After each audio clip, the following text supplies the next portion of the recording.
Hello, hello, hello, beautiful people. Welcome back to another episode of the USL Show. We are back, people, and it has been an interesting week around the USL.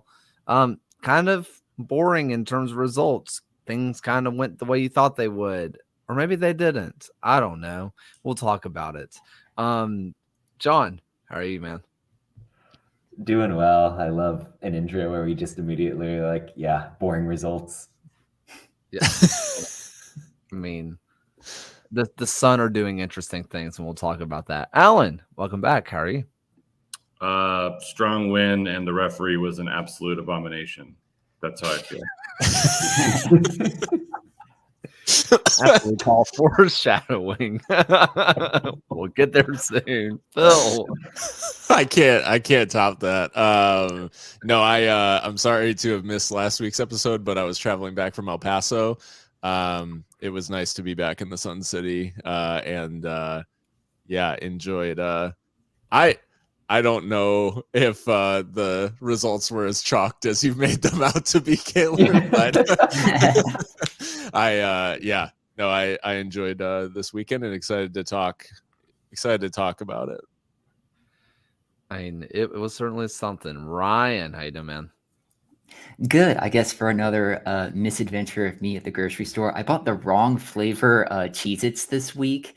And the new Cheez-It box, they all look the same in my mind, just grabbing it. But the new flavored Cheez-Its I got, they don't taste terribly, but I didn't like them enough. So now I'm stuck with the obligation to finish this box rather than just getting rid of it. Can I? What flavor? That's what I'm asking. Yeah. It was white cheddar. Wait, well, you don't like the white cheddar? It didn't taste like the original, like I'm always used to. Ryan's 100% correct about this take. I'm all in on the white cheddar. I think it's the superior Cheez-It. I mean, there's like there's a sharpness. There's an edge taken off on the white cheddar. I think is really there's a sharpness on the original. Well, okay, I say it's the superior one. The best one to me is the spicy jalapeno one. That one's really good. Good old-fashioned classic Cheez-It. Cheez-It, sponsor us for an episode. We did find out that one of our dogs who literally eats everything does not like original Cheez-Its. So maybe I will get the white cheddar ones and see if Brew likes. Maybe I'll just do a taste test with them. I'll get all of the Cheez-Its, and Brew will determine if Kaylor is correct in this take or not. Coming soon to the USL Show Patreon. Speaking of those patrons, I want to go ahead and thank John Hunt, Frank Anthony, Aaron J, Christopher Cohn, Harry Austin, John Fuller, Michael Fuchs, Ari in the chat, Joshua Duder, Noah Telford, Alberto Aguilar, Jeremy Churchman, Stephen Howard, Ryan Lacara, and Tim Knox. By the way, if I mispronounce your name, because I will, just tell me and just give me a pronunciation guide if I mess it up and be like, you're an idiot. Here you go. I will fix it for you. Before we go too far into this, a couple of things, a little housekeeping. One, for the glove of the game is coming back this week. We have finally gotten some guests to come on, so super excited about that. And then we have our sponsor, which, by the way, you're running out of time.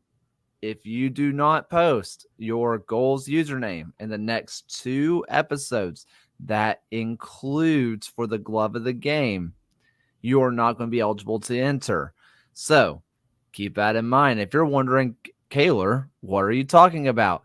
This episode is proudly sponsored by Goals TV, your ultimate destination for everything soccer. It's the thing like right above Alan's head, Goals TV, and it should be in the description if you're on YouTube. Twitch, does Twitch do descriptions? Maybe. It should already be there. Check out the description for that. It's super exciting news. We, as a part of our partnership with Goals TV, we are so excited to announce an exclusive jersey giveaway for our loyal listeners. You could be a proud owner of your favorite team's jersey, courtesy of Goals TV. Spoiler, I am going to be putting my hat into the ring, and I am going to try to get Birmingham's new jersey that comes out on Thursday because I've seen the leaks. It looks very good. Now, Goals TV is more than just a streaming platform. It is a community of passionate soccer fans united by their love for the game. Whether you're in tactical analysis, USL Championship match highlights, or compelling storytelling, Goals TV has something for everyone. So what are you waiting for? Nothing. Head over to Goals TV now and to sign up for your chance to enter a free jersey. It's free. Don't miss out on this incredible opportunity to show support for your team and style. So just go to this video, whether you are on Twitter, YouTube. Can't check it on Twitch. So if you're watching from Twitch, don't do it there. Or even in our Spotify, there's a thing that you can answer things. Put your name in there. We will get it submitted. You'll have a chance to win. And yeah, may as well. And we're going to be talking about some fun coach interactions that Alan so gracefully gave us the forward on. Indy uploads all their coaches interviews onto Goals TV. So if you're down for some good coaches content, check that out. We'll talk about Brendan Burke because hilarious, but I want to start off with some super exciting news. The Super League's like alive. The Super League is real. We can confirm it is real. And Tampa Bay Sun have announced Erica Tomrak, Jordan Listro, and Dominique Richardson as their first 3 signings. 2 of those being from Florida, one from Tampa Bay in South Florida, one from the University of Florida, and the other from the University of Missouri. But she had spent a lot of time, just like all these ladies, in the NWSL rank. Dominique was the one that is not from Florida in any kind of way, except for now being in Florida. But pretty much everybody you can trace some roots to Florida, whether it be University of Florida, you have Orlando Pride stuff, you have just straight up South Florida, which is in Tampa Bay. So super cool that they're mostly getting some local people in first. And it's just nice to know that the Super League's real. And I think the 3 players here kind of speak to the level that the league wants to be at. Like, maybe they weren't superstar level options in the NWSL, but they were very solid players. One of them has U.S. women's national team experience. All of them were decorated within the college ranks. This is, if not a statement, is a very positive sign about the direction the Super League is going, the way that it's going to be able to compete and recruit players who can live up to the Division I billing. Everything that the Tampa Bay Sun has done so far really kind of gives the indication they're going to be a class outfit from the get-go, and hopefully the rest of the league is kind of ready to keep up that pace and put a great product on the field. Yeah, I think that's the key is if this is setting down the marker and the rest of the league is able to match this, then it is going to be quite a fun first season in the Super League. And really looking forward to them putting together a quality product. This, along with the fact that they're about to unveil their 5,000 seat stadium as well, like they've got a lot of things cooking in Tampa. And if this is the direction of the league, then I'm excited. And not to mention that Jordan Listro also has experience with the Canadian national team as well. And just within the Super League, you're going to see a lot of opportunities provided to just other players across just the U.S. ranks and CONCACAF and even beyond. Guys, speaking on the Canadian thing now, here is where I just have to show my ignorance because there's so many rules to keep up with. I know technically Canada doesn't count against international for MLS because they are in Canada. Does Canada count against international in the USL? I believe the answer is yes, but don't quote me on that. Okay. Because, like, it's just one of those things that I know for MLS, it doesn't because they are there, which, not to get tangential early on something that doesn't fully matter, but places that are just in North America, I wish that they would just kind of waive that. And I know it like gets ticky-tacky when you look at Central America and stuff like that, but like when you're looking at specifically like Mexico, Canada, I would want to fill my entire roster with, you know, the Canada, United States, Mexico, just all that stuff, because like you just have so many people from those areas to be through the college ranks. That's where a lot of these people are coming from. And you have a lot of people that can relate to those people just in general. But that's neither here nor there. There was a movement to do this in the kind of dying days of the NASL. It gets tricky with the laws, with how you're able to count international people as workers beyond like made up roster rules. But I completely agree. Like trying to focus on more than just the US player pool and appeal to communities in a broader sense is absolutely the way to go, even if there are caps on internationals. So kind of looking at Alan, you're going to say something.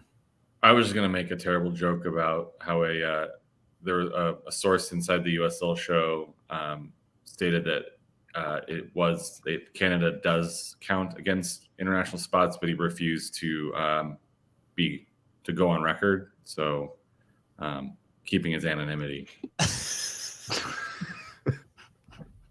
All right. All right. So God dang it. Something about this though is that we're 3 months away from kickoff. And one thing that's great about the Sun is that they're already announcing players. That's super cool. We already have a couple teams that have the academy kind of thing set up, like you're looking at your Lexingtons and you're already doing the W League thing. So like you can just call up your best ones, maybe if they're not in college or something of the sort, right? Where I'm getting a little concerned is that how long until we get concerned that the Super League are all on the Las Vegas Lights track of we're not signing an entire roster until a week before the season?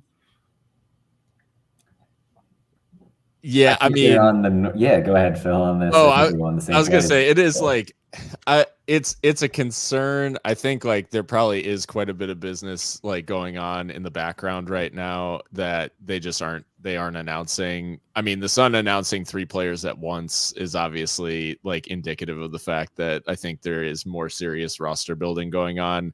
That being said, there is probably, I wouldn't be shocked if there's deals going over the line like late in the window to finish up the roster, particularly if players are sort of torn between like, do I stay in NWSL? Do I like make the jump? Like, what's the level going to be? There's probably going to be a couple of those sort of reach goals in terms of signings that maybe happen a little bit later in the window, but it does seem like the business is underway. And I think probably the league allowing the Tampa Bay signings to go public feels like maybe there's more in the works, because them announcing 3 players and then silence for weeks would be very awkward.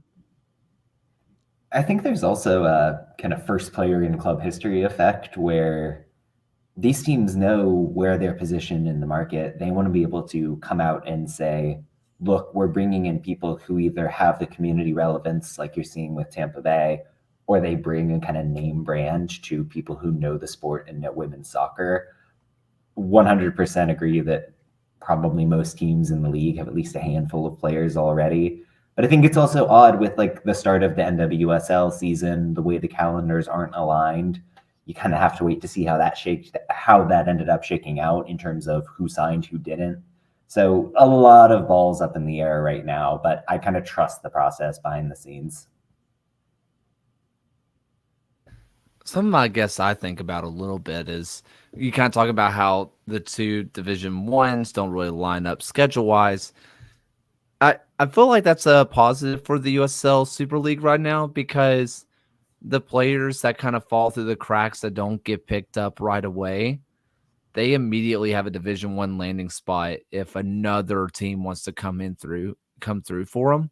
I think that just works out really, really well for the Super League because you're still getting Division I caliber players. Just maybe something didn't work. Maybe, they kind of fell through the cracks at the very end when a team that could have used them had already gotten somebody. Stuff like that happens all the time.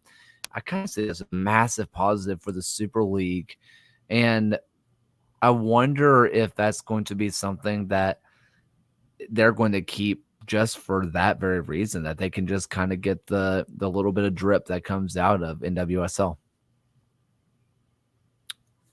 But I think that is it for that point. We are going to have John Fuller says when he gets to the point where there are USL games 365 days a year. We kind of already get that in the summer when we have Super League, W League, League 2, League 1, and the championship. It's going to be a summer of soccer. It's going to be nuts. Good point. From here, it's going to work the other way as well. There's going to be some poaching. As long as people are getting bought, I think clubs will take that. Speaking of being bought, North Carolina keeps selling young talent. They just can't stop doing it. Right now they have a player going over, and I get the two confused, so please let me know. Julian Facias, former LA Galaxy striker, going over to Westerlo, and I'm butchering whatever Dutch German thing that is. And then it's Belgian. Westerlo. In any event, Adrian Pelayo, the center back, Mexican U17 international, he is on trial at Feyenoord. Okay. I couldn't remember which one was what. But yeah, this is a big deal for North Carolina and their academy that they have going. And we had some conversation in our Discord of does this really even move the needle for anybody? Is this going to bring fans in, whatever? And it's this doesn't even make sense if you're those clubs, because if you buy them, they're not even proven.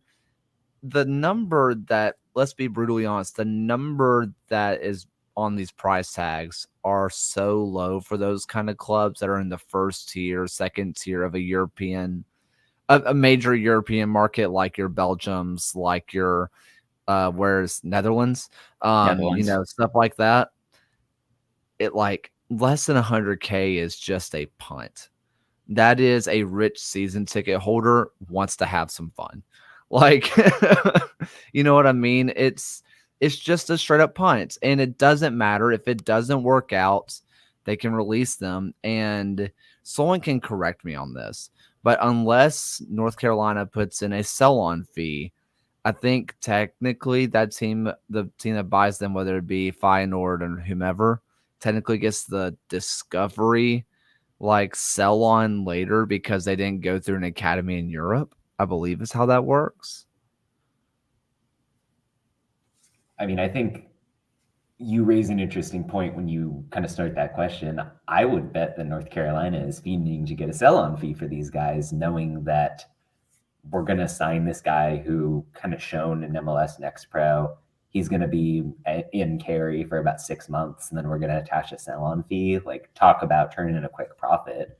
So, we'll see ultimately, does that prove to be the case when there is more reporting on this? But it speaks to what we're seeing a lot across the league. If you think about the Orange counties, think about the Lou cities that are able to move on these young players. Some of it is homegrowns. Some of it is more of this kind of finishing school mentality, where you take a guy for a couple years at most and then just try to give him the freedom to move on that he couldn't have in MLS.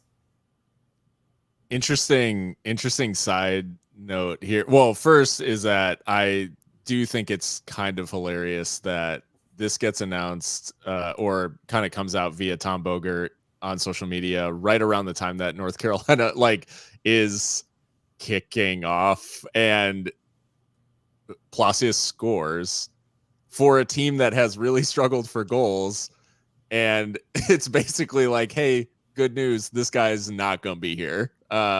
So that was probably a bit of a punch to North Carolina, just in terms of they haven't really gotten going from a goal scoring perspective, and the guy who scored on Saturday is about to be gone. The interesting side note here is that Palacios's agent, or at least the agency that he is managed by, has two other American Westerlo connections through Brian Reynolds and Griffin Yao. So those two players are currently at Westerlo, and clearly that like agent connection is doing some work, I think, for Palacios in sort of forging that connection with a seemingly random team in Belgium.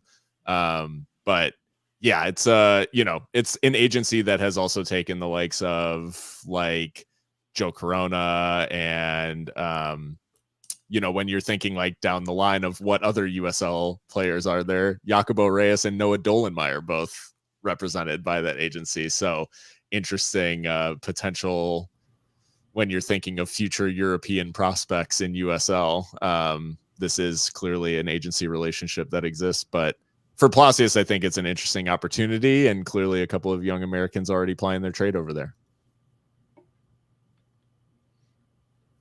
Something that kind of brought up in the chat is like from Ewan Matuasa. Honestly, they need to play more minutes in the USL before leaving. The main point is to equip these young players with tools to succeed. 2 USL games is not going to give them enough preparation, in which I am just going to kind of throw it out there of yes and no. They still have time before the transfer window opens, so they can get these deals done before the window opens, and they can get more USL minutes. I also think that if you are a club at the level of the USL Championship, it's not really your goal to be the polisher. Your goal is to get them good enough to go. And clearly these clubs are seeing something, because when you look at the Belgian leagues, I don't know about outfield players, but for the like goalkeeper stuff, the Belgian league is considered to be the most scouted country in the world. Like the top flight of Belgium is considered to be the most scouted country in the world, because people are just looking for the next diamond in the rough. Pretty similar can be said for the Netherlands. Those are the places, those are the countries you go to buy the next up-and-coming product. Well, guess what? Those up-and-coming products usually have to come from somewhere else too. So if you're the USL Championship, you are just another step in that process. You are just the next little moment for them, because being the selling club to the selling club, you still have to be a part of that ecosystem. That person has to exist. And I think if you're North Carolina, you are going to take that money every time. And from the player's perspective, you also don't want to stand in their own way as well. Some of these opportunities only come around once every so often. And for a club like Feyenoord right now to come in and say, we want to offer you a trial is a very big step for a player. And it's really hard to have a team in the USL kind of stand in their way and say, no, we don't think you're ready, when the player may be unhappy with that decision or may want to continue and ply their trade over in Europe. On the playing time thing, Palacios only got like 150 minutes in the entire MLS Next Pro season last year. Like, it's a success of scouting for North Carolina, certainly, to say this guy has the tools, then to already exceed the minutes he had last season and to let him show that, listen, he can score a handful of goals, he can compete against grown men. It's like the end game is definitely growth, but it's a growth because you want the player to look attractive in the shop window when you're moving him on. That's just the reality of the global market, I think, in a lot of ways. I mean, not just to kind of stay where my own backyard, Birmingham's been doing this a lot lately. Get young, talented player that is very clearly going to be sold later, try to get a paycheck. I mean, they bought Junior Flemings with everything that came with Junior Flemings to play him a handful of times and get what was reported to be $500,000. Don't believe that, but reported that way. Like, if you're a club at this level, despite what comes with that, you take it. your fans may not be happy, but you take that. You take $500,000. Like, same with other things, like like our Matthew Corcoran. He's going to be sold for a lot of money. I mean, Phil, maybe you can correct me if I'm wrong. Was Luna a El Paso, like proper El Paso, or did he come from somewhere else too? He played at the FC Barca like development academy. He was at San Jose Earthquakes prior to that, in their academy. He joined as like a full professional. Like, he was not an academy signing for Locomotive. They were like, this kid is good enough for this level, even at, whenever 16 when they brought him in. So yeah, he was a little bit different. That one though, I think that's where I think there probably is a little bit of ambition that some of the clubs could show in terms of like selling players on the developmental aspect of playing in USL. I totally understand the like risk reward of, hey, do you cash out and just like give them the opportunity? And if a guy's been at your club for 5 minutes, like Placius in North Carolina, and this opportunity crops up, like, you probably don't have a ton of leverage in that conversation. But I do think that there are some USL clubs that clearly demonstrate like, hey, here's the vision, right, of what we think you can accomplish here, and then you can move on and do whatever it is you want. And I think that's got to be the goal for some USL sides who are trying to use those prospects to win in the short term in USL. I mean, talk about. Oh, sorry, Alan. Go ahead. I was going to say it's not like the Cal Jennings move where you sign him essentially to sell his contract, but it's in that same vein of, if you can flip guys quickly to improve your squad long term with some cash influx, like I think that's the model that a lot of teams, and I know Johnny mentioned Orange County, like they intentionally do that. Like, we're going to sign the kid who's going to leave, not because necessarily we hope that he does great things for our team, although he might. It's essentially so that also that player has the freedom to move, where if they were in a different system in the United States, they might not have the same freedom to leave when they wanted to leave. I think that's great for the player. Something that I kind of think about, and Ryan, I think you're the one that kind of mentioned it, of just getting the opportunity to go. Look at Gallegos, right? I don't think he's with the same team that he originally signed for, but he's in Europe still. And that is the goal for a lot of players, especially if you're on this side of the continent. You are just trying, or get on this side of the globe, you're just trying to get to Europe. It doesn't matter where, you're just trying to get there. We've seen a lot of players go over there and just kind of journeyman their way around Europe. Even if it's not at the top flight, just being over there does something, right? And if you are giving a pipeline for someone to just go, I think USL players are going to flock there. I mean, there's a reason why Lou City has done what they've done. There's a reason why San Antonio's gotten some pretty good prospects in the, after the Gallegos deal. North Carolina has been getting a lot of young prospects lately because they know, and I'm sure it's part of the recruiting meetings of, we want to sell you. We want to get you somewhere. It's good for us. It's good for you. So, like, I think that it's a pretty big no-brainer if you're a USL club. Anyway, speaking of San Antonio, San Antonio beat Hartford 3-0, and we're sorry, San Antonio fans. 3-1. We gotta show some respect to Brendan Burke here. Do we? I mean, for at least this little bit of the conversation, yeah. They did score the goal. We have to at least give them the goal. That did happen. Marcus Epps did score. Listen, yes, San Antonio, you did the thing. That is not what we're about to talk about. Maybe a little bit, but Brendan Burke had himself an all-time USL press conference, and we just want to watch it with you. Result, level at halftime, own goal or penalty in the second half. Yeah. Difference. How you feeling? Yeah, strong wind, and the referee was an absolute abomination today. That's how I feel. Giving up that early goal makes it tough. Obviously, against a team that likes to play physically, likes to slow the game down. How did it affect you in the first half? Yeah, their number 66 should have been off the field in the 27th minute, and we're well in control of the game. We were playing well. The referee just totally lost control of the game at that point. Still a pretty good goal in transition there from Marcus as far Yep. as the season for the club. There would have been a lot of those if we weren't allowed to be fouled in every transition for the entire first half without consequence.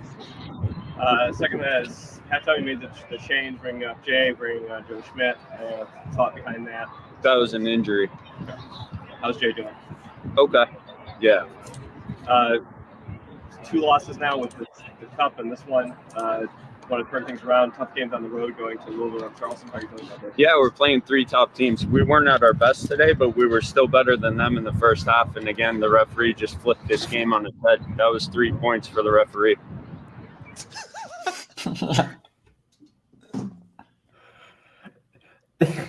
The fact that it's just like 1 minute flat and he manages to spin every question to talk about the referee, that's just iconic. The poor comms guy just fighting for his life in there. He's just got him against the ropes the entire time. That is, like you said, just the fact that it all just went back to the referee. The reason we couldn't attack was because of the referee. You would have seen more goals in transition if it weren't for the referee. You would we should have been up a man. I love how he started with the wind, though. Like, he started with the strong wind and then did a full monologue on the referee with the comms guy just trying to hang in there. If you go and watch the highlights from this match, if you look real closely, the own goal is actually also scored by the referee. You have to look real close, but it's there. I echo Burke's anger because I had both teams to score under 4 goals for this match. So conceding that goal that they had kind of ruined it. So it's just funny because the one thing that I think he does have a somewhat valid complaint about is that the Farrell penalty is sort of soft. Like, for me, it, looks maybe shoulder to shoulder, but it is sort of clumsy from Farrell. So it's one of those you've seen him given. He doesn't even talk about the penalty. He didn't even talk about the penalty. He just talks about the fact that he basically feels the entire game, every single decision went against them, which is just like an insane thing to think. I got it that we've all, as fans of various USL clubs, felt aggrieved by a referee at one point or another. And there's something about Brendan Burke in particular that I don't know if it's where the field mics are placed in Colorado Springs and Hartford, but he is audible yelling at the referee every single game for the entire duration. And it is I don't understand why it's not more of his brand, I guess, because he obviously is super well thought of in coaching circles. He was brought to MLS as an assistant, obviously went away from that opportunity to take this one in Hartford. He seems to me I don't know, he just strikes me as a little bit, he's just always sort of got that excuse loaded, locked and loaded, because he spends the entire game complaining about this, and then for him to go all out in a press conference like this, it's just something that he would be staring down a fairly heavy fine in England, right? If anybody watched the press conferences outside of a handful of Hartford fans, and instead it's just that's just how it goes. Now I'm If you'll disappointed that remember a Hartford couple didn't years do a ago. Nottingham Forest tweet. The AR is remember actually the- a Rhode Island fan. Burke also kind of just has it out for San Antonio. There was that game a couple years ago where I think it was in a pre-match press conference. He just went and said, they're not a very good soccer team, but they're extremely efficient. Oh, I forgot. Yeah, about and the San that. Antonio Yeah, fans have not forgotten about this, that Brendan Burke just trashes them and thinks that they don't know how to play soccer. See, if he would have came out and said the ref was a mentality monster, that would have just been. I'd have I respected that. Listen, the one that got me was the ref got all 3 points today. Like, That's a great line. I do want to give a little bit of credit to San Antonio because Alan Marcina outcoached Brendan Burke in this game, if we're going to be real. Like, it was Super a efficient. more open first half. And then you really saw the way that in the second period, Kevon Lambert started to play a lot deeper at that center mid spot, really kind of anchoring the back line. It gave them the cover they needed to clamp down on the wings. They were first almost every second ball. Hartford didn't have a plan B once their, like, let's just let Michi Galina and Deshane Beckford dribble plan stopped working. San Antonio had the guns to go out and do it. Like, credit to them, and then Burke just not able to kind of own up to the fact that he got out coached again against San Antonio. Interesting to see. And as the manager of Hartford, if wind is going to play a significant role in like upsetting your game plan, I have terrible news. Like, that's it.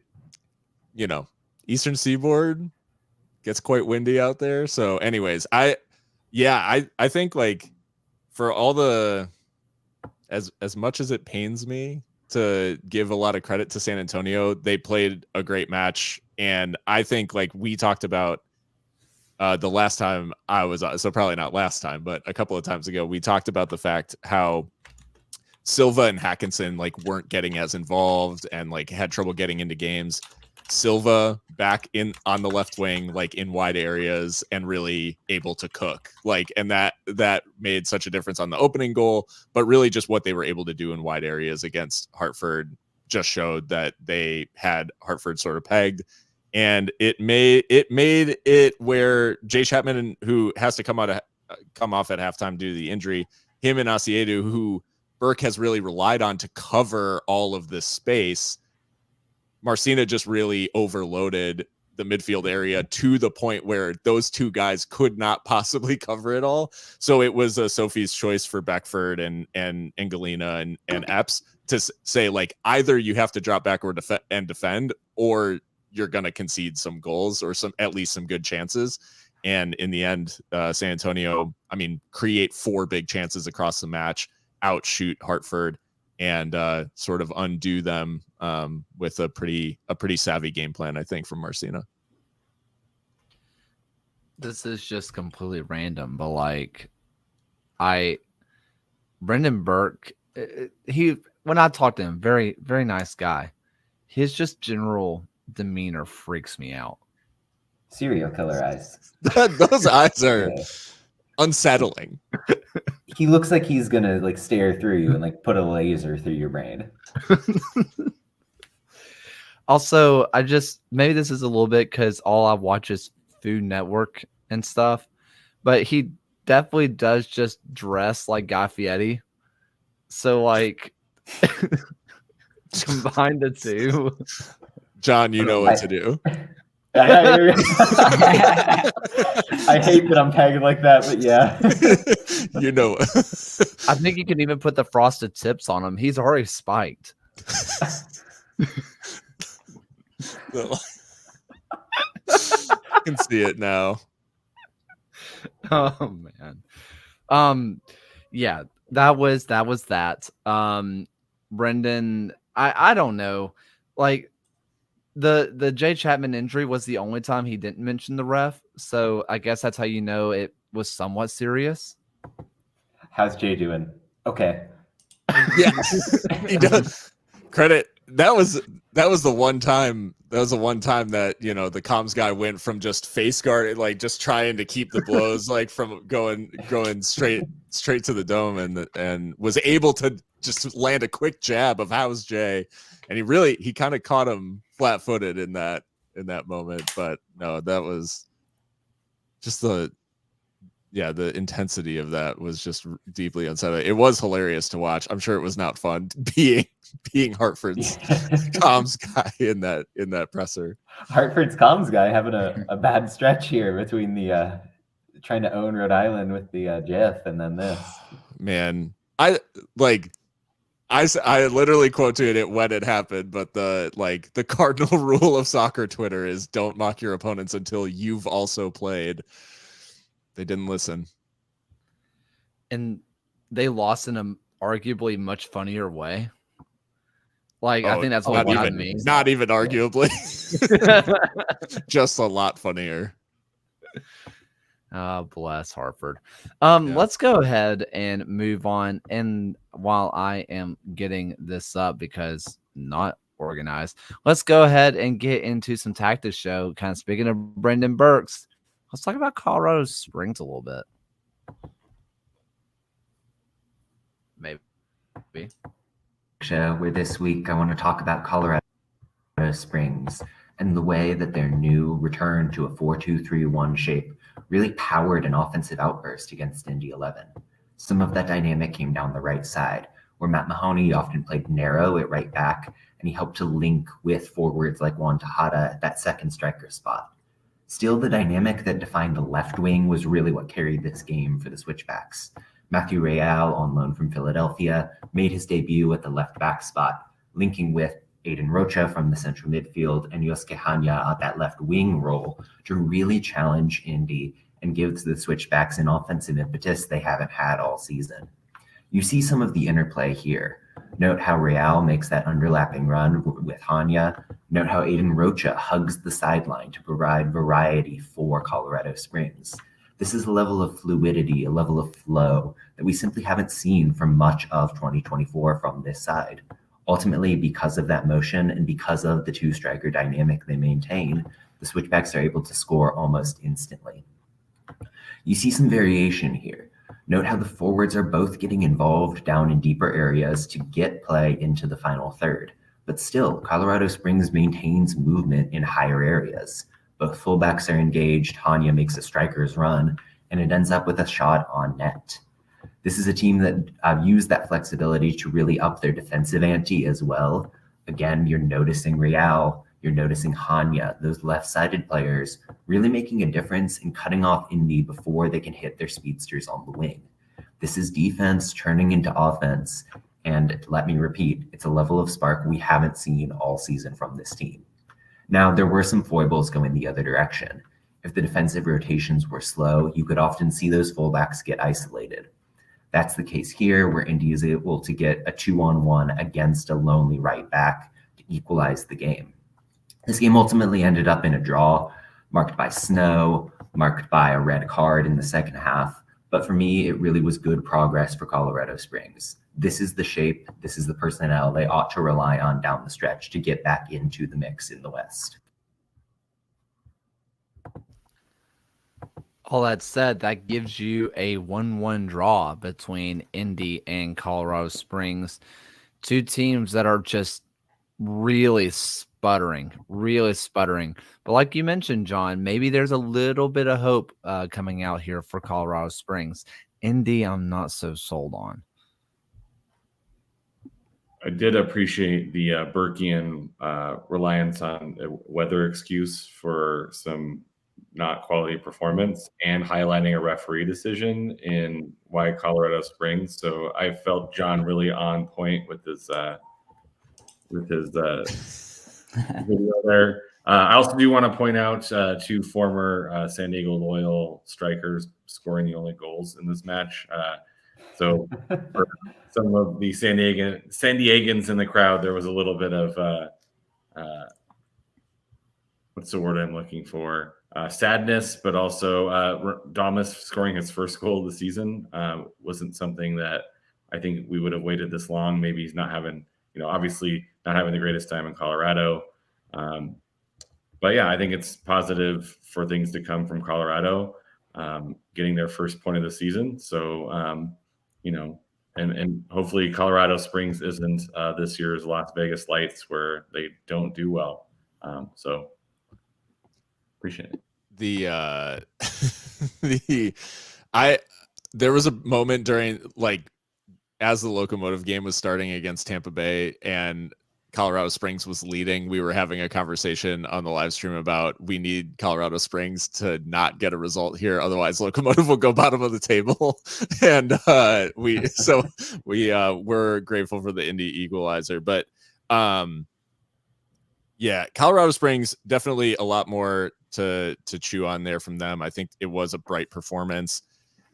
The Aquai challenge is just like a madness. Like that is a crazy, and the fact that the way he dives in 2-footed and then gets up like shocked that the referee's producing red, I was like, man, that is crazy. Like I don't know how you ever go into something like that and don't come up thinking like I'm gone.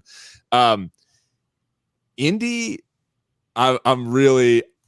I'm not seeing the vision. Like I think it is so reliant on Jack Blake and Guenzati in terms of like how they build up. They're trying to obviously get Douglas Martinez to be like a winger. And I don't know that it's getting the best out of him. Tega Akoba like wasn't able to really like do much on the left. I just think like in general, they have Cam Lindley basically playing midfield by himself, which is crazy. Like because Blake and Guenzati are relied on so much to be playmakers. And Lindley still has a wonderful game. And I think it's like one of the reasons that they don't get absolutely like shellacked. But yeah, I'm just not going forward. It's sort of like a get the ball to Blake or Guenzati and hope that they feed Augie. And that's just like the buildup just doesn't look coherent from Indy. And I think when you play the second half hour of that game tied at 1-1 up a man, you just have to find a way to make that advantage count. And yeah, I think Indy just have a ways to go before they convince me they're anything but like a very, very potentially fringe playoff team in the East. The whole Indy of it all is just odd when you look at that squad and you know every single name as somebody who has impressed at this level at some stop or another. But the roster is just so poorly constructed as a whole. Like they still haven't addressed the fact that they kind of don't have any proper wingers in the team. You've got a wealth of central midfielders, yet you're making Sebastian Guenzati play that role for some reason when he's one of the most prolific strikers in league history. I feel like they're not doing enough to get Aiden Stanley and Yunus Budati involved at the fullback spots. Credit here, though, and I know I touched on it in the video.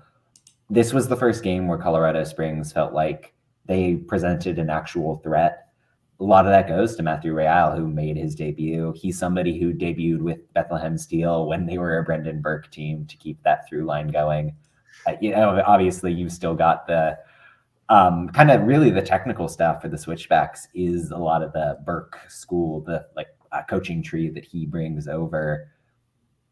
There's enough talent on that squad that when you finally get Malik Foster clicking like he was last year, when Damas actually has chances to show why he's considered an elite striker, this team is going to be okay. They're getting in their own way a lot. Like the Aquay red card obviously is the standout in this one. You can't keep digging yourself that pit because the West is going to be fierce this season. There aren't bad teams, but hopefully this is the start of that rebound phase for Colorado Springs. And to their credit, I mean, they began the year with 5 defeats, 4 of them being shutout defeats, and getting a result out of this game halted what would have been a worst ever streak of games in club history for Colorado Springs. They had never lost 6 in a row, and to basically go down a man for the second half and grind out the result in the freezing cold weather is at least a credit to their performance. And I guess for looking at matches ahead, they do have a reuniting with Burke on May 11th as well. So one thing that was different about this match was Hunter Solt. Was it Solte? Solt. Yeah. Something that kind of interests me about him, that's the difference between Yannick and the other keeper that has played. Now, was Yannick out due to injury or is it just rotation? Benched him in the Open Cup. The fans had kind of been coming after him despite the fact that he was putting up okay numbers, but yeah, benched in the Open, benched at the weekend. Okay. So I thought he played in the Open Cup. Anyway, but either way, one thing that I've noticed is a difference between Hunter Salt and Yannick as Otel. Yeah, close enough. Sure. You can tell that Hunter Salt is young because he is just not coming out to get crosses. And he does get one or two in this game, but Yannick is a keeper that's like 6'2", 6'3", that plays like he's 6'6". He tries to claim everything.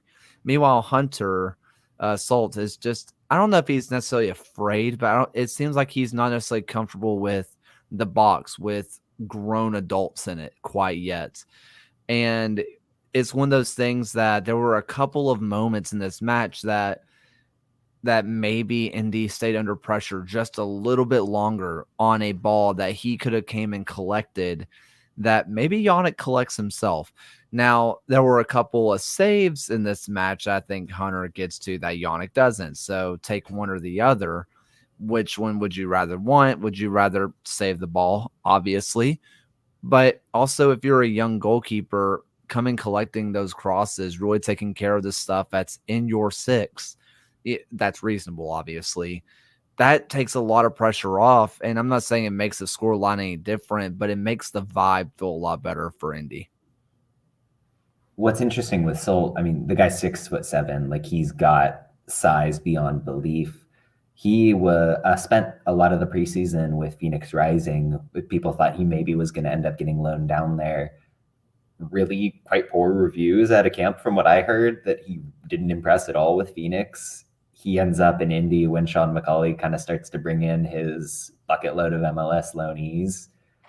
He's getting the nod now, but yeah, I think you raise a lot of good points with the play style, the way that he didn't feel quite as comfortable. Something to watch in Indy where kind of anything could happen with that lineup in a given week. I mean, it makes sense that he wouldn't impress in Phoenix, and this is not a Rios Novo, but like when you are taller than a skyscraper going against Rios Novo, who is 5'10" in cleats, like he is a smaller keeper. He is fast across his line. He's also very quick to ground because that's just how smaller keepers are. Meanwhile, if you're a tall keeper, you're not as fast across your line. It's just not physically possible. And you just cannot get down to the ground as quickly as someone like a Rios Novo. And if you're Phoenix, right, you're looking at Rios Novo, you're looking at the size, and you say, you know what, if he goes top corner, it was a banger anyway. I will take conceding the top corner shot over the bottom corner. And I think that kind of is what has undone Solt. And like your big, beefy keepers like this is, if you're willing to concede the bottom corner, that's most goals scored in this league. There, you get bangers, but not like that. And so I think that might be your difference between the two. Big beefy keepers, just like really stuck with me. Big meaty claws.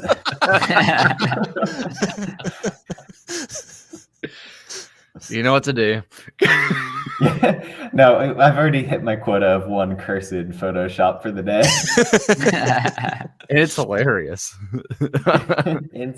They get disturbing a little bit more every week.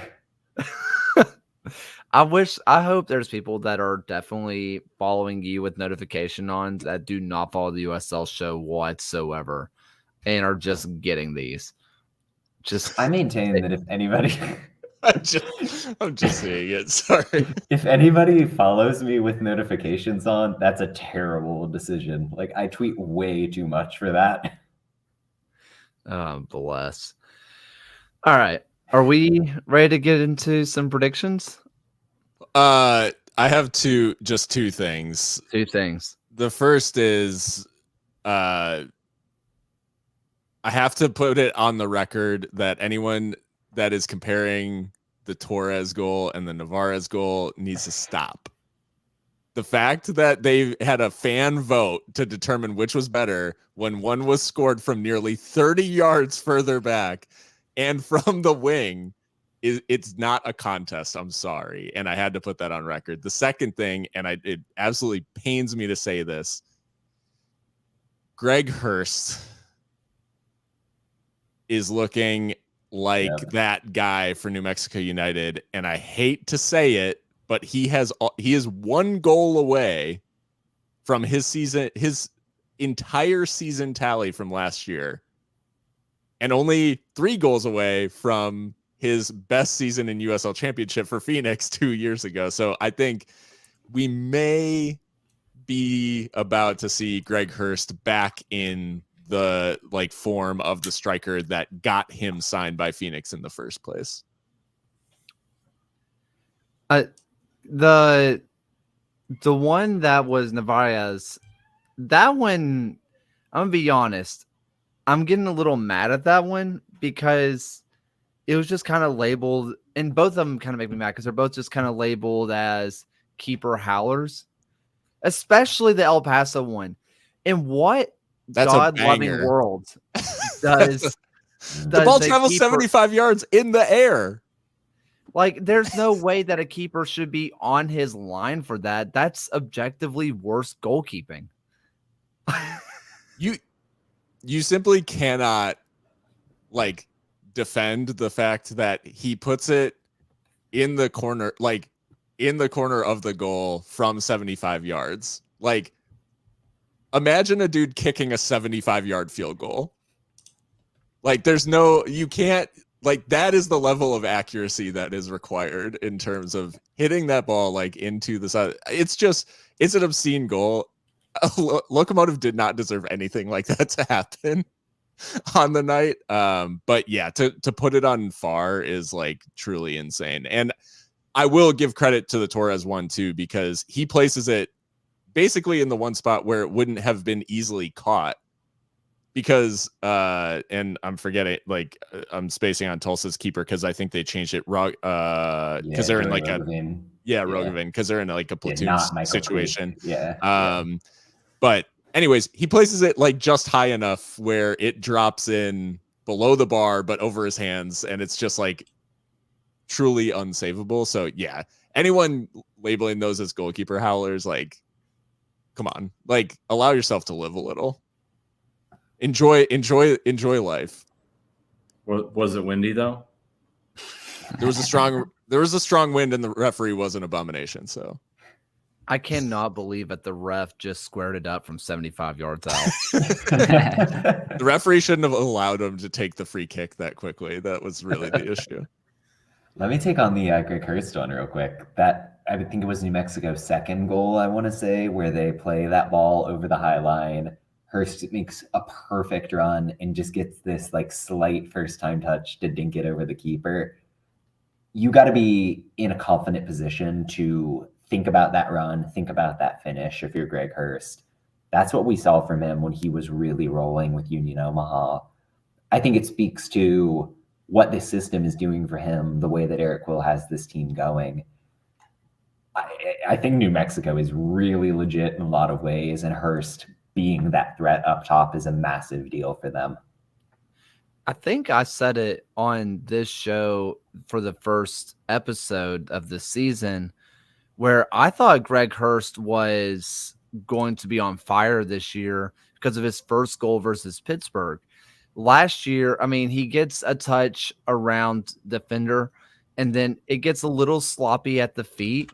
Last year, he pushes into the side of the net or completely misses by a mile or kicks it right into a defender. He slots it perfectly. That was a goal last year that he messes up 99 times out of 100. And that first goal goes in, and I'm just this is Omaha Greg Hurst. This is him. And he hasn't slowed down. That first goal should have just been the instant, oh, he's back. I will say he easily has the worst striker quality to haircut quality ratio in the league. That haircut should be banned. Ooh, I was just going to comment. It's the Corey Herzog haircut that's really pushed him over the edge. I knew it was familiar. Is it worse than Cal Jennings looking like a young Padawan? Cal Jennings is really letting it go too. Like the ponytail is longer. The rat tail is disgusting. Like just a lot of stuff going on. The stash is like suspiciously thin. There's just like, but there's something about the fact, I don't know, there's something so like British about like, and maybe specifically Scottish. Like there's something specifically Scottish about the fact that the top is bleached, but it's not bleached. Like it's just bleached on top. And then like, it's inexplicably dark on the side. And it's I don't know. I can't reconcile it. It looks like he came out of like some new wave British band from like the late 80s. Man. What did we start off? Oh, it was Cheez-Its, and now here we are rating hair. And that's where we like sharp to be. cheddar of the haircuts, yeah. Well, let's go ahead and get into some predictions, why don't we? Let's go ahead and start off with a team that finally gets a result versus a team who cannot stop getting results. It is Pittsburgh versus Detroit, but if you are just now joining the 2024 season, we are not talking about who you think we are talking about. Pittsburgh finally gets a dub, while Detroit is just unstoppable. They just look absolutely incredible. Can Pittsburgh get it done in high mark? Can they keep it rolling, or does Detroit just stay unbeaten? John? Yeah, I'm really fascinated to see how this matchup plays out. I was very impressed with the way that Pittsburgh ended up playing in Phoenix, the way they broke out that 4-2-3-1. They looked so much more controlled in possession than we've seen in probably 2 years from any Bob Lilly team. I thought Junior Eto was amazing on the left wing, like somebody who he was more of a number 6 in Tampa Bay once upon a time. Lilly saw the vision to put him out there, rely on the fact that he's really quite athletic. They took Phoenix's lunch money for long stretches of that game. And like, that's what you want to see if you're a Riverhounds fan. That's a lot of talk. Like, Detroit is still awesome this season. I need to see them beat somebody who I think is actually a good team. So I'm going to end up with a draw here, but I'm fascinated by how this plays out. Not to spoil Kaler's pick, but I picked Pittsburgh because Kaler picked Detroit, and Kaler can't have nice things. Just a spite pick. Yeah, I have this down as a draw, and I'm primarily going with that because I liked what Pittsburgh did in Phoenix. Statistically, this game sort of threw some like false Phoenix dominance in that like there's essentially one passage of play that creates almost all of their big chances of the match that they miss. Essentially, I think the one thing that is holding me back from totally jumping on the Pittsburgh hype train is just how poor Phoenix was defensively. The goals are like textbook examples of like, show this to high school teams and like what not to do in terms of ball watching. It's like, it was rough. And so until Pittsburgh puts together like more offensively that unsettles teams like that aren't like playing meme defense, I'll hold back from picking them to win. That being said, I do think both these teams are good defensively, and ultimately they'll cancel each other out. I love what Detroit has done, and again, like, just need to see them do what they did like this past week against Oakland. I need to see them do that to a really good team. Yeah, I mean, you're seeing a Detroit team returning to the scene of their upset from the playoffs to begin last season's postseason.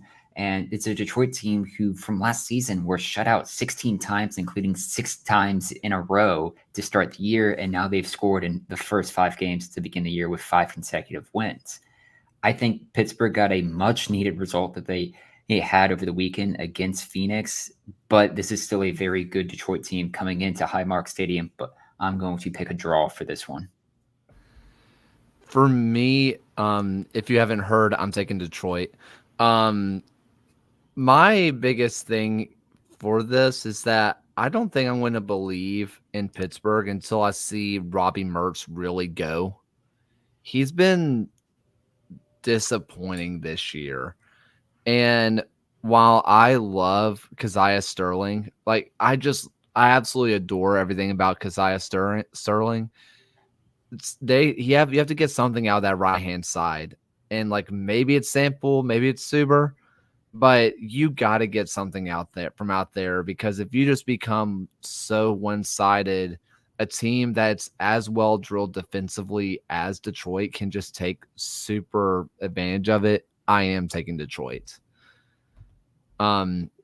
Next up is going to be a Southern Harm derby down in Birmingham, Alabama. We got Birmingham Legion, who just started getting results, versus Memphis, who cannot get a result to save their life. John.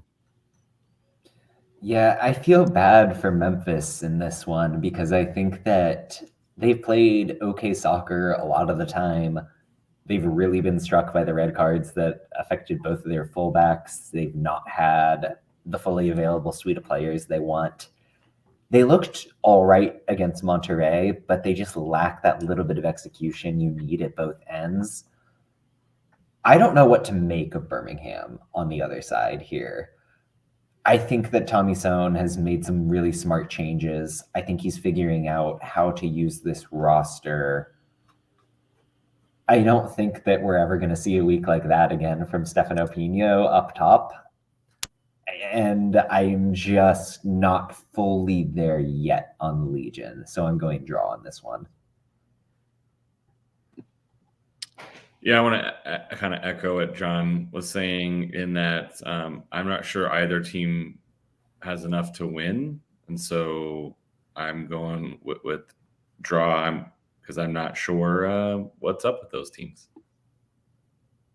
Yeah, Memphis simply can't score a goal. The way anyone who watched their game against Monterey Bay, the concession of the goal, like the goal that Memphis score is just Monterey Bay kicking the ball in off of their own player while every Memphis player is appealing for a penalty. It is possibly one of the funniest things that I've ever seen, because I don't know that I've ever seen an own goal scored when the other team isn't really contesting what's going on. It was very insane. And they just simply they just can't score. Like I don't know what they need to do necessarily aside from put ball on target. And they are getting into good positions. They probably should score a couple more on the night against Monterey. They created good chances, and they're just not. And so I think confidence wise, I'm definitely not confident in picking Memphis. So I've gone Birmingham. I think they didn't really get out of second gear against Miami. It really felt like they played down a little bit. And it just wasn't that challenging for them to sort of do what they wanted. And they then sort of took that for granted. So I don't know. I think Birmingham will rise to the occasion a little bit, and we'll see a better version of Birmingham in this game. So I am going for the Legion to win. Yeah, in the history of this rivalry, the last 5 games have been Birmingham unbeaten. You have to go back to the tail end of the 2021 season to find the last time Memphis won a game in this. And as it stands right now, I just have a lot more faith in Birmingham Legion to get a result out of this one. They're coming off the back of 2 wins out of the last 3. And I just think Memphis has just had a really unlucky start to the year. I mean, you're coming off the back of 5 consecutive defeats. The form isn't there. So Birmingham Legion to win, and they'll make it a double Birmingham victory, as Birmingham City should beat Huddersfield Town on the weekend. Should, but Birmingham City also couldn't beat Rotherham. So, and lads, it's Rotherham. They did beat Coventry 3-0. A certain team couldn't hold a 3-0 lead over Coventry. Oh, Ooh, I mean that tells you right, something. gang. Where I am on this one is a bit interesting. I have loved the return to the 4-back, but not really because of it's a 4-back. I just like the fact that AJ Patterson is a really good CDM, and I didn't know that. The biggest issue in this team was the fact there was no CDM. I say that. I think Enzo Martinez's best role is actually a CDM, but he's also just ridiculously good at just poaching goals. Like, he just has both talents. And when you took Enzo out of the CDM, they could try to score more, but also they couldn't hold on to the ball. So it's all for naught. AJ moving was great. Kobe Hernandez Foster has shown why he got over 1,000 minutes in the top flight of Norway at just 20. He showed why he's really good. My question mark is Delgado, the 17-year-old who hopped in net for Legion. Looks really, really good. He's played in the USL before, but this is also one of those situations of Matt Van Oekel has played in this rivalry since its inception. Trevor Spangenberg has played in this rivalry since its inception. Not saying Delgado wouldn't go out there to win. Obviously, he's trying to become a starting goalkeeper somewhere. He wants to win. But to kind of know how big the rivalry is, I think is a big deal. So there might be something there. I mean, 17-year-old having to go against, a team that's filled with former Legion players like that. That's like just straight up just rivalry fuel. And it's going to be interesting to see how a 17-year-old deals with that. I'm taking Birmingham, but not as much for what Birmingham is doing exactly as it is. I don't know where goals are coming from Memphis. I understand that they should have goals scoring, and you believe in the names on the roster, but when you watch it on film, it's just dreadful. Who was next? I got to remember.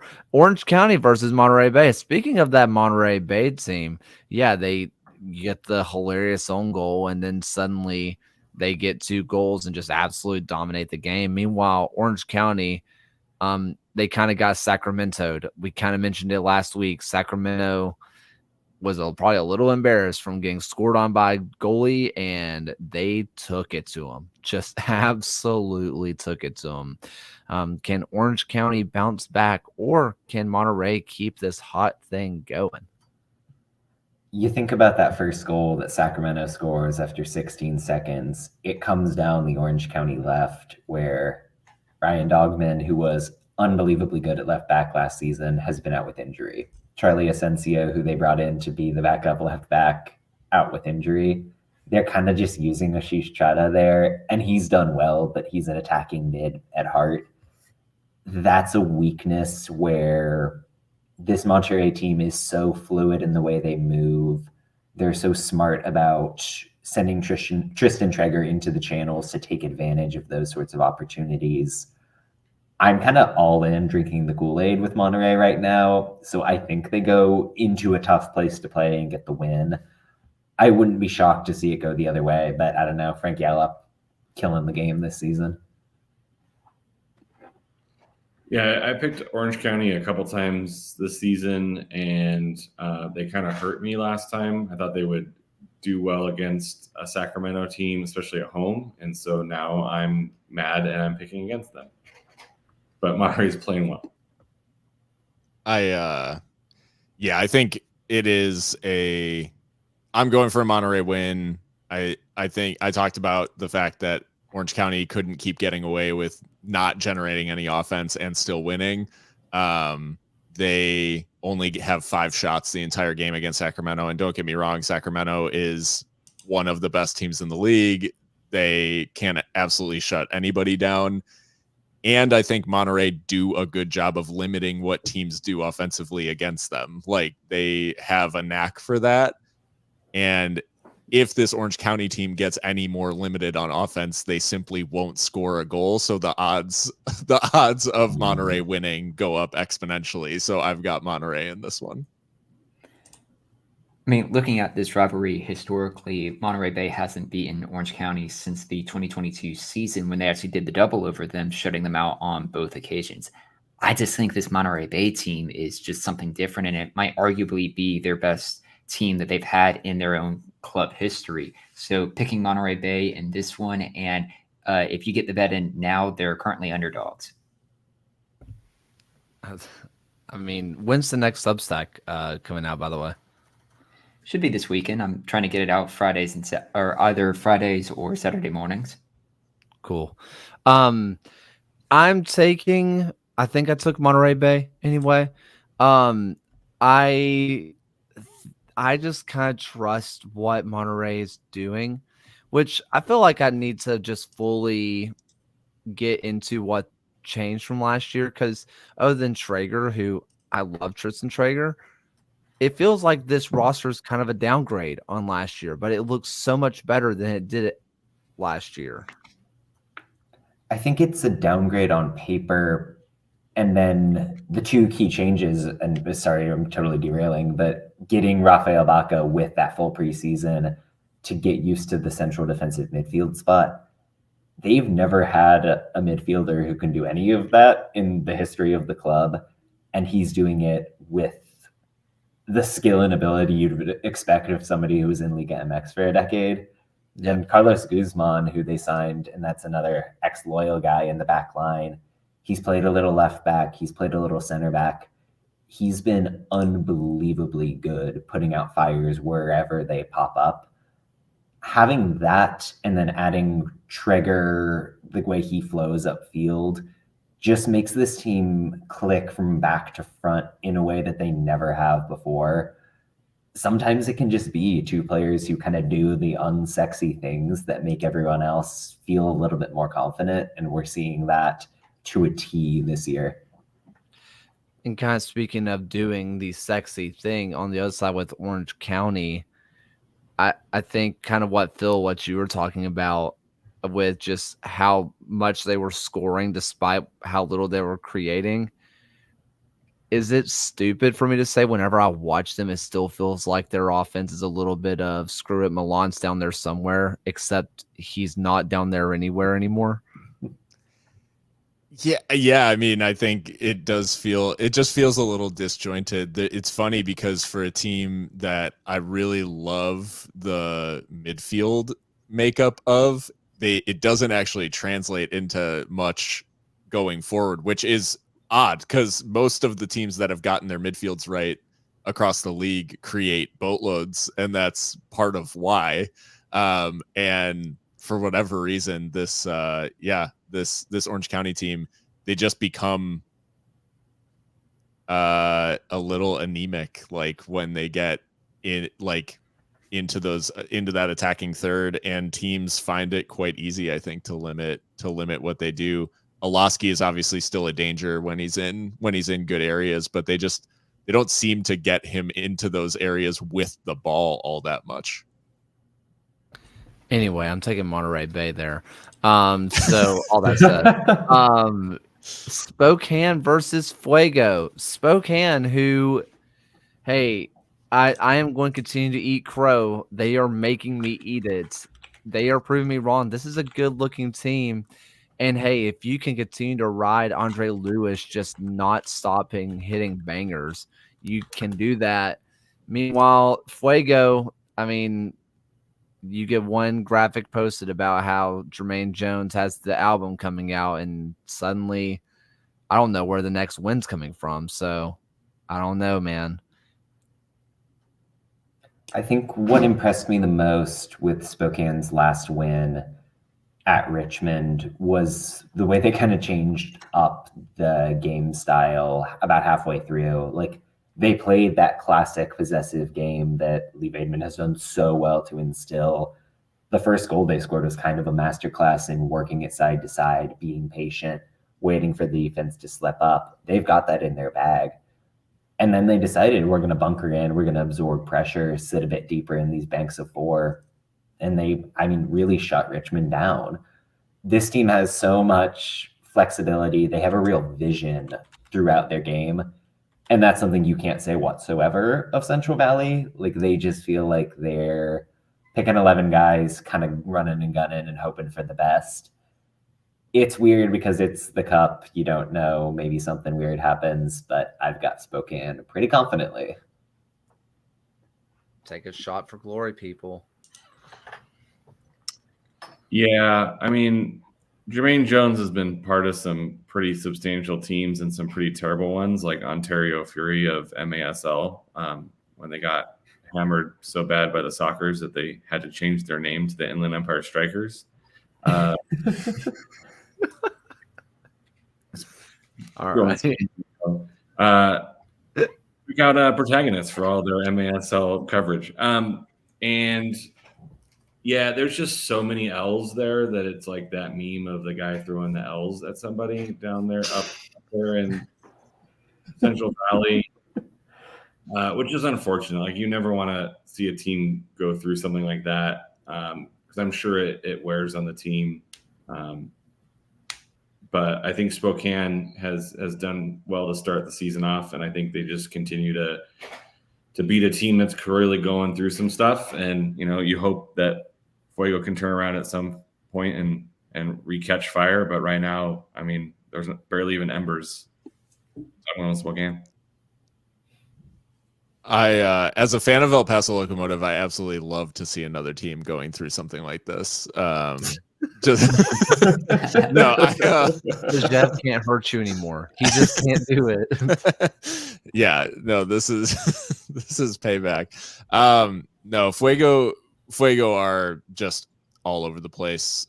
Defensively, they haven't been able to stop any of the good teams, and Spokane is showing that they are one of the good teams in USL League One. If they pull off, don't get me wrong, Fuego pulling off an upset in the Jägermeister Cup would be absolute box office. And I'd be here for the content, but in terms of the pick'em game, Spokane is smart money, and I'm going with Spokane. Yeah, Spokane's had a better start to the year. Fuego has been the same kind of tumultuous team that we've always kind of seen and remember Fuego to be. So Spokane velocity in this one. Someone please save Chris Heckenberg. Please, someone save him. Yeah, I'm taking Spokane here. You know what? Maybe Central Valley and the crew does take a shot for glory, and they get a win. But is Jägermeister paying you? I'll be honest. There's only going to be so long that I can just say the word "shot for glory" and it not just sound bizarre. So I'm just going to use it. Kaylor gets paid for saying the hashtag like Spotify streams. He makes 0.001 cent per time he says it. Got to get. If you're watching Oakland any of the somehow. games this weekend, take a shot of Jaeger every time they say that on broadcast. Oh no, you'll die. No, I'm taking Spokane. I just don't believe in Central Valley at all. But hey, we had a Lawal signing last time they played, or sightings last time they played, so good for him.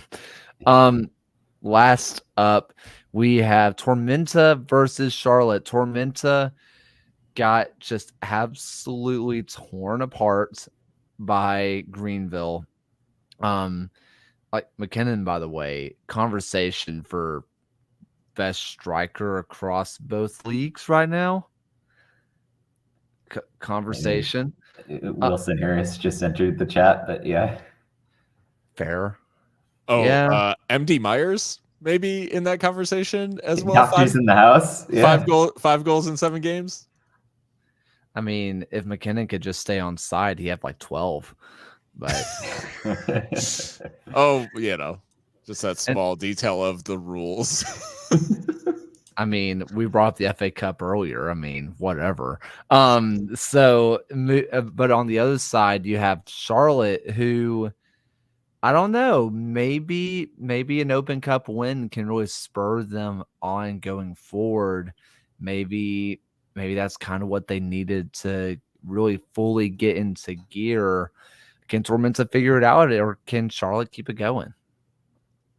I think Charlotte is a bunch of frauds. Like, they've got the worst expected goal margin in League One. They're just riding Austin Pack. They're officially too old. They officially just like need to blow it up. And I think it's going to come to fruition starting to with this game. So yeah, Tormenta.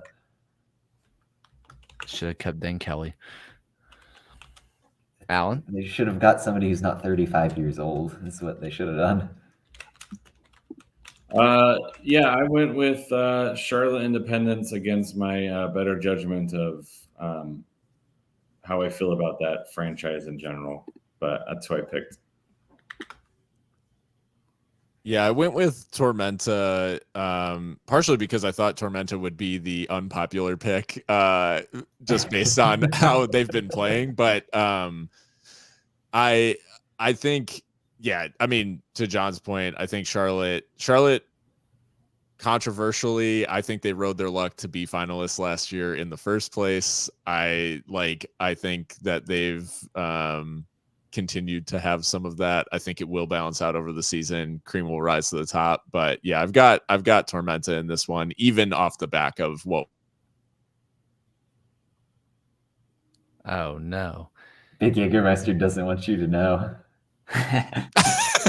Oh, did I cut out there? Yeah, Anyways, I'm going with 2 Tormenta. seconds. Yeah. I'm going with Tormenta, even off the back of a poor result. Ryan? Yeah, I'm taking Charlotte Independence on this one, but I think it'll be one of those matches this weekend decided on PKs. I'm taking Charlotte here, and it is for the PK reason, and Austin Pack good.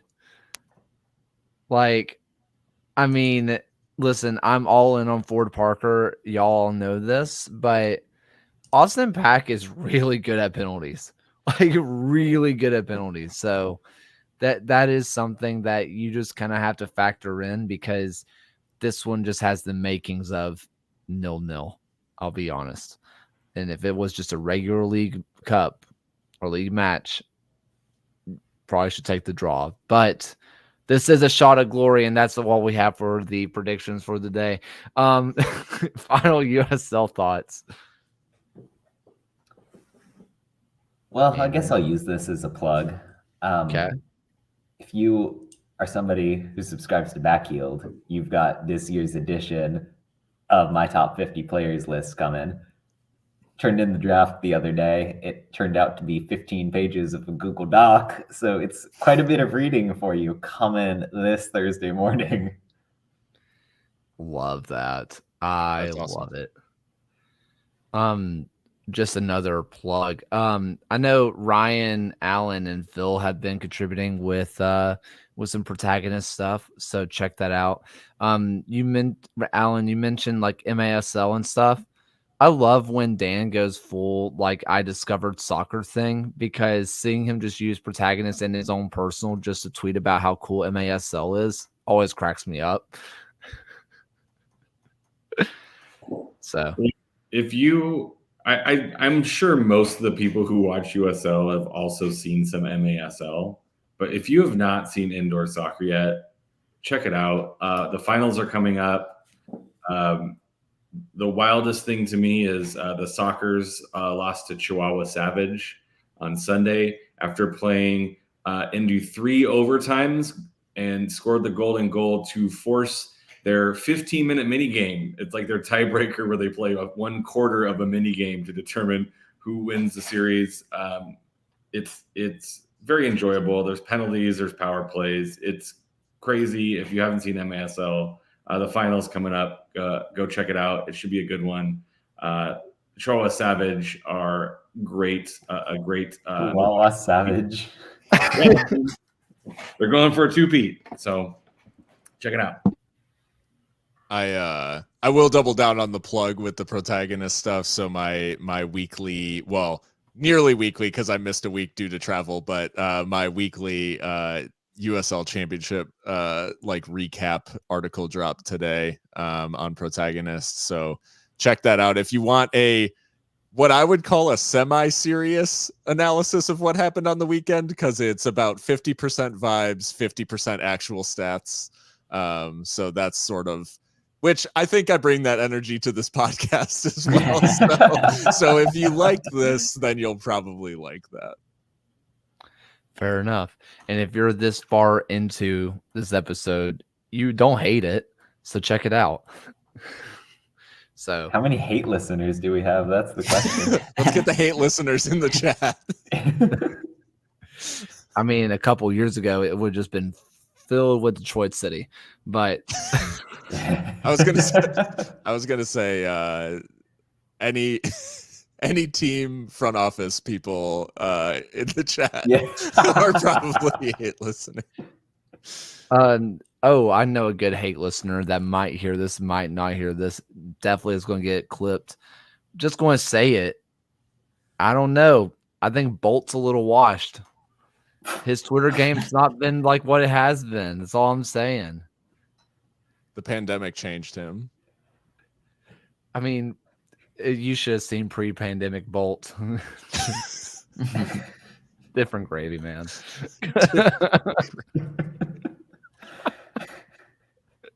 Final thoughts. I didn't know where you were going with that, but that was so good.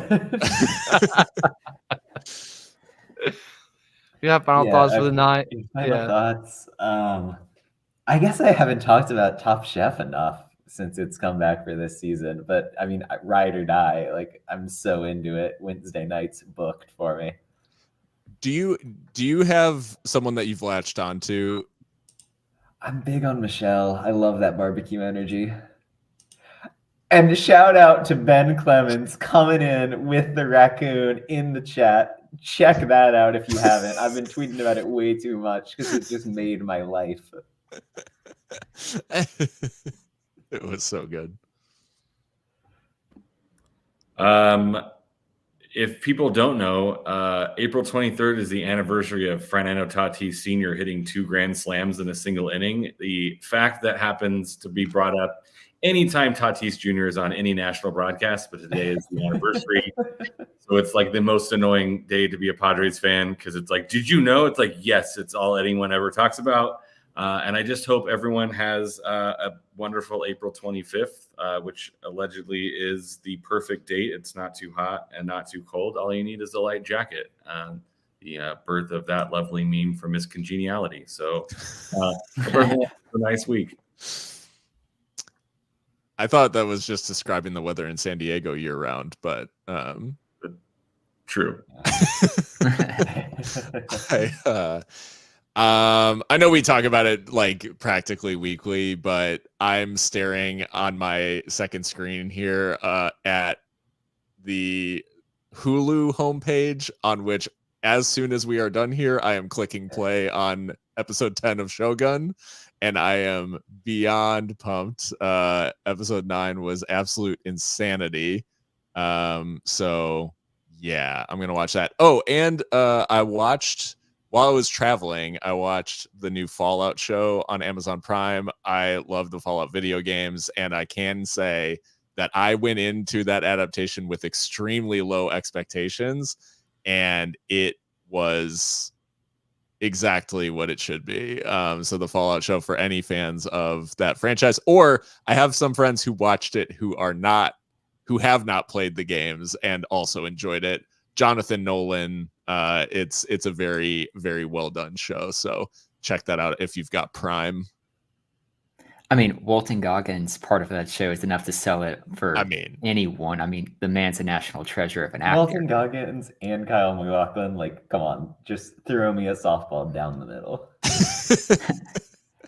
But yeah, just have to echo Phil with Shogun. It's been a fantastic mini series to watch, and we almost wish that they just had just more of it.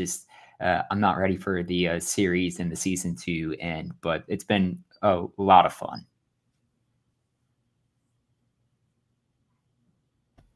Okay, so a couple of things for me.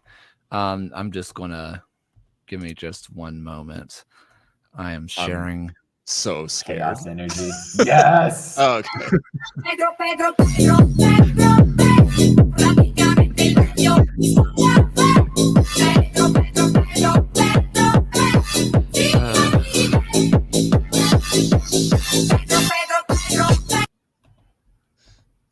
That Thanks, in and Ben. of it, that meme in and of itself made roundels worth it.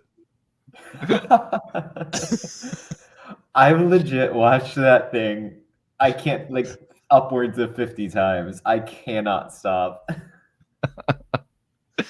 A couple of other things for me. One thing that's pretty big to a lot of people in our area, where we live, is April 27th, which is the day of the Southern Harm Derby. April 27th, 2011, super outbreak of tornadoes that just absolutely destroyed the Southeast, left over 300 people dead, 300 in Alabama. Birmingham got hit.